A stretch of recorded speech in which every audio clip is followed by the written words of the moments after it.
안녕하세요. 지금 아들 하나 키우고 있는 30대 여성입니다. 엊그제 어머님으로부터 웃기지도 않는 연락을 받고 황당한 마음에 이렇게 제 이야기를 하러 왔어요. 솔직히 어디 자랑할 이야기도 아니고 그래서 그냥 똥 밟았다 생각하고 넘어가려고 했는데 곱씹을수록 성질이 나는 거예요. 그래서 익명의 힘을 빌려 푸념 좀 해보렵니다. 남편하고는 지인의 소개로 만났어요. 그렇다고 지인하고 남편하고 직접적으로 아는 사이는 아니고 지인의 선배의 친구더라고요. 솔직히 저는 당시 연애에 대한 생각도 없었고 급한 게 없었는데 지인 눈에 제가 어디가 안쓰러워 보이기라도 한 건지 한번 만나보라고 어찌나 성화였는지 몰라요. 그리고 저는 당시만 하더라도 남의 부탁을 잘 거절하지 못하는 성격이었거든요. 그래서 그냥 밥이나 한 끼 먹고 온다는 마음으로 나갔는데 남편은 제가 마음에 들었는지 첫 만남에서부터 어찌나 들이대던지 말해요. 그리고 저는 그렇게 누가 저에게 저돌적으로 다가온 적이 없다 보니 그런 남편이 황당하기도 하고 한편으론 싫지 않았어요.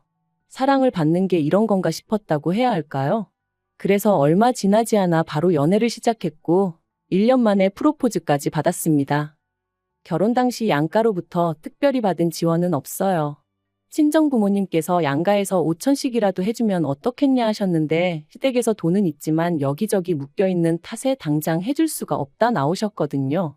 그리고 그 과정에서 제가 비록 이렇게 덤덤히 적고는 있지만 별의별 소리가 다 오갔던 게 사실이에요. 시부모님은 남편한테 저나 저희 친정부모님이 무슨 돈이라도 맡겨놓은 것 마냥 이야기를 했다며 불쾌하다 하셨고 저희 친정부모님은 친정부모님대로 돈 5천도 안 해줄 거면서 왜 예단 타령이고 이바지 음식 이야기를 하냐며 기분 나빠하셨으니까요. 그리고 저는 팔이 안으로 굽는 것도 있었겠지만 솔직히 저희 시부모님이 도가 지나치다 생각했어요. 시댁에서 금전적인 부분에 있어서는 이런 방구도 없었으니 저희 친정부모님 입장에선 기다리다 못해 한마디 한 것뿐이셨는데 그걸 그렇게 기분 나쁘게 받아들이실 거라곤 상상도 못했거든요. 아무튼 결국 시댁에서 당장은 이런 한 푼 못 해준다시면서도 그 와중에 친정에선 돈 언제 해주냐고 저를 닥달하셨기에 저도 홧김에 친정부모님께도 해주지 마시라 했습니다. 죽이 되든 밥이 되든 남편과 둘이 알아서 시작해보겠다고요. 그리고 시작부터 삐그덕된 저와 시부모님의 관계는 결혼 후에도 좀처럼 나아질 기미가 없었습니다. 아니, 오히려 더 심해졌지요. 왜냐하면 시부모님께서 매일 아침 저한테 문안 인사를 받아야겠다고 하셨거든요.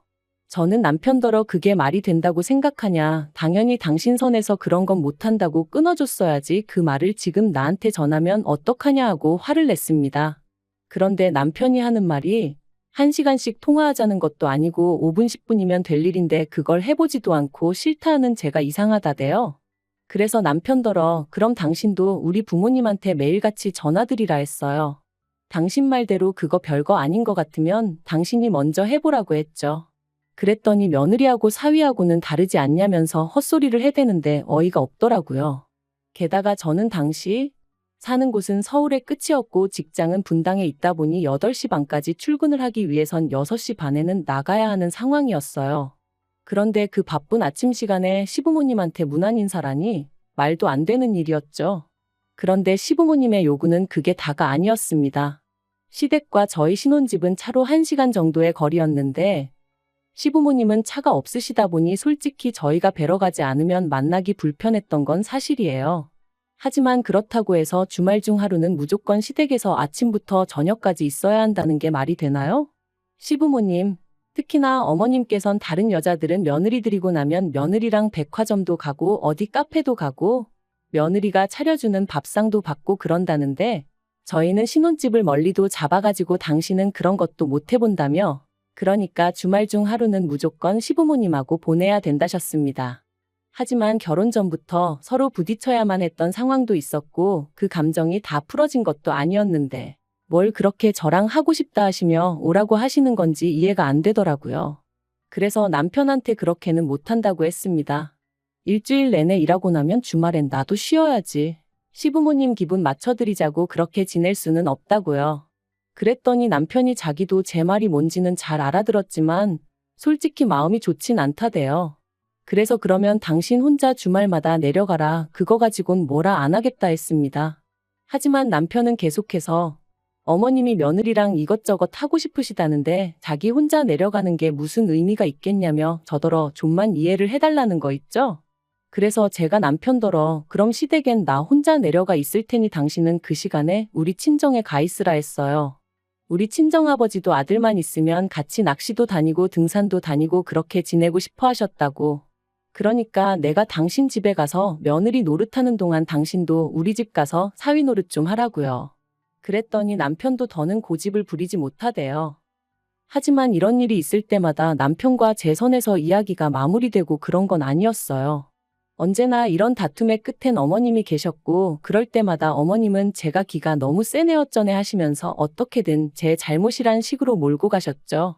그리고 명절이나 시부모님 생신과 같은 때 제가 내려가면 마치 그간 부려먹지 못한 걸 지금 다 부려먹어야겠다고 작정이라도 하신 양반 마냥 저를 힘들게 하셨어요.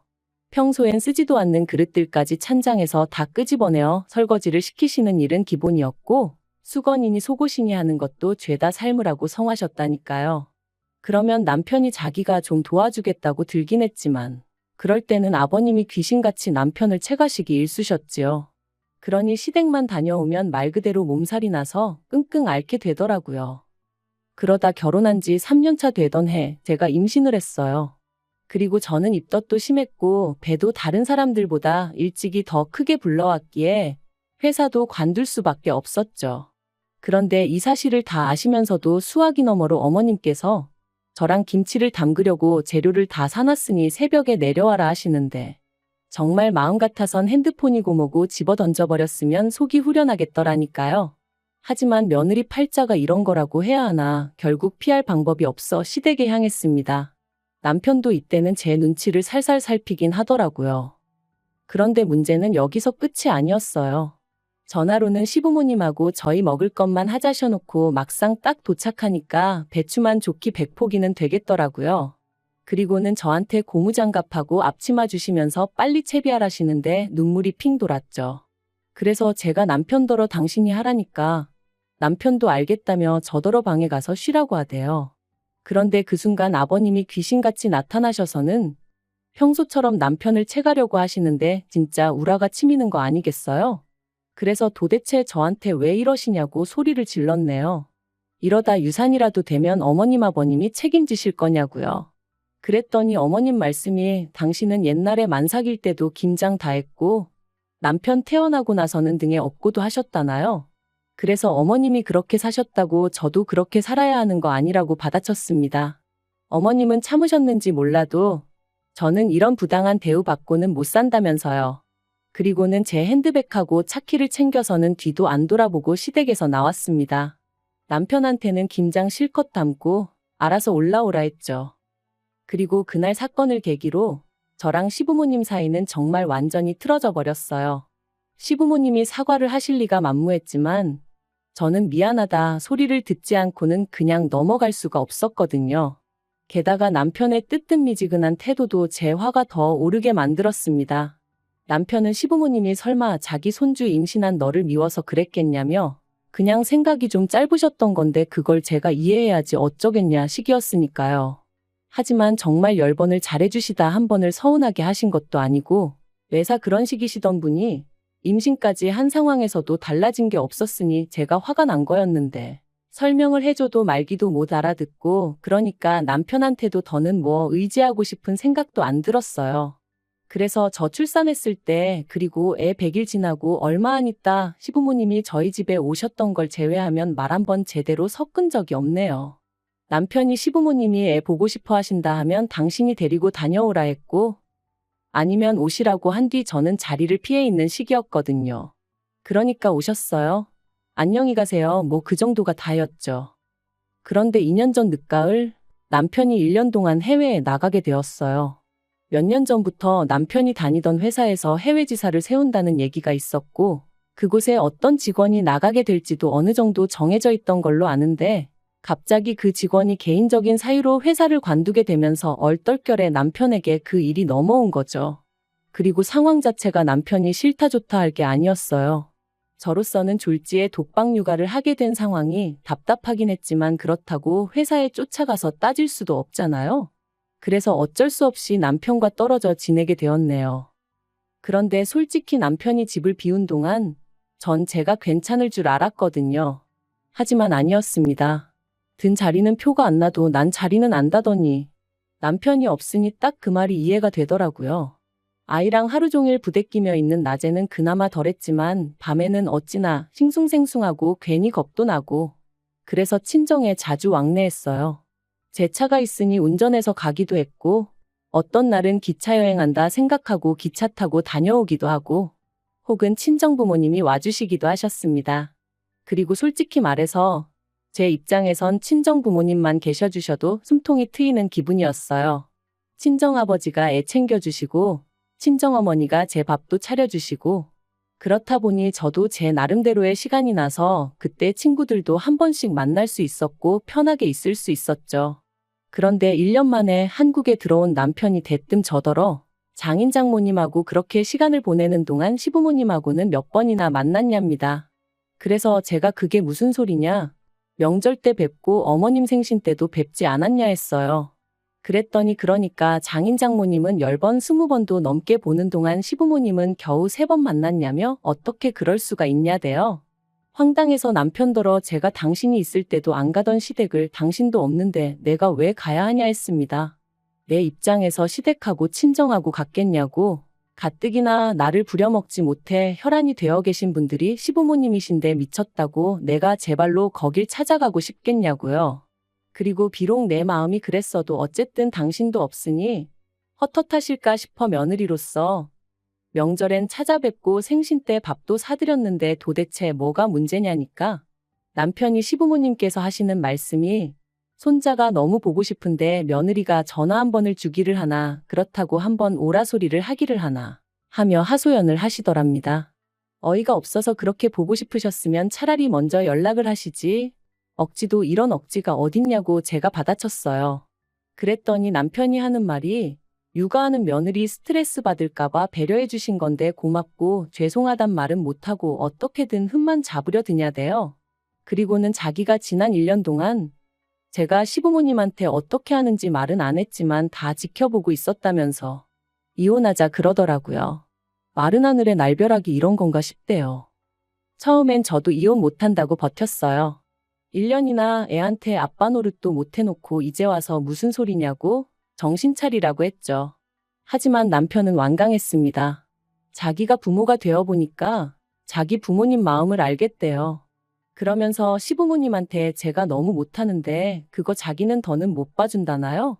그리고 저도 며칠의 설정 끝에 남편에 대한 믿음과 신뢰를 잃었어요. 그래서 남편에게 당신이 바라는 대로 이혼하자 했죠. 그래서 협의 이혼했어요. 남편이 양육권을 욕심내지 않는 게 의아했지만 같이 구한 아파트도 조건 없이 저에게 주겠다 하니 저도 더는 따져묻지 않았고요. 그런데 알고 보니 저희 남편에게 여자가 있었던 모양입니다. 해외 생활하는 동안 만난 건지 어떻게 된 건지는 저도 잘 모르겠지만요. 아무튼 어쩌다 남편 프로필 사진을 봤는데 20살 간 넘어 보이는 아가씨가 남편 옆에 딱 붙어 있었죠. 한심하고 수치스럽고 손발이 부들부들 떨리는 게 친구는 지금이라도 늦지 않았다며 저더러 법적으로 따져보라 했지만 남편하고 솔직히 더는 진흙탕 싸움을 하고 싶지 않았습니다. 그래서 지 새끼까지 버리고 어디 한번 얼마나 잘 사나 두고 보자 그 생각뿐이었네요. 그런데 엊그제 어머님한테 전화가 걸려왔습니다. 시부모님 번호는 진작에 차단했지만 아예 모르는 번호로 걸려왔기에 피하질 못했죠. 어머님께선 제가 전화 받은 걸 알아차리시곤 다짜고짜 일을 어쩌냐며 하소연을 시작하셨어요. 그리고 듣자 하니 남편 옆에 있던 그 여자가 시어머니 패물이며 뭐며 다 들고 도망을 갔답니다. 그러면서 어떻게 잡아야 하냐? 너희 친정아버지한테 말해보면 안 되냐 하시는데 저희 친정아버지가 조금 높은 직위의 경찰이시거든요. 하지만 뭐 그게 무슨 상관이겠어요? 설령 어머님이랑 제 사이가 좋아도 그런 식으로 저희 아버지한테 부탁할 일은 아니었으니까요. 저는 어머님더러 경찰서 가서 신고를 하시던지 알아서 하셔야지 그런 걸로 왜 저한테 연락을 하시냐 하지 마시라 했습니다. 그런데 그게 다가 아니었습니다. 괜한 궁금증에 남편을 소개해 주었던 지인에게 연락해 괜히 한번 남편의 안부를 물었거든요. 그랬더니 입이 어지간히 근질거렸던 건지 아주 속사포처럼 남편 이야기를 쏟아냈습니다. 그리고 듣게 된 충격적인 이야기가 그 여자가 임신을 했다며 남편에게 이런저런 핑계로 뜯어간 돈이 몇 천은 되는 모양이라는 거예요. 주변 사람들한테까지 손을 얼마나 빌렸는지 최근엔 다들 남편 연락을 피한다면서 말이죠. 그리고는 그 지인이 저더러 저랑 살 때도 그랬냐고 묻는데 제가 어이가 없어서 그냥 미친 듯이 웃어버렸네요. 자려고 누웠는데 다급한 어머님 목소리도 생각이 나고 시부모님한테 말 못하고 끙끙 앓고 있을 남편도 떠오르고 그런데 얼마나 오만정이 떨어졌으면 그런 생각이 나도 웃음만 배시시 나오지 하나 불쌍하단 생각이 안 들대요. 마음 같아선 다들 좀 더 고생 좀 했으면 좋겠어요. 설마 이제 와서 저한테 들러붙을 생각은 안 하겠죠. 아무리 찾아와서 앓는 소리 죽는 소리 해댄다고 흔들릴 저도 아니지만 그래도 귀찮게 할까봐 그게 좀 걱정이네요.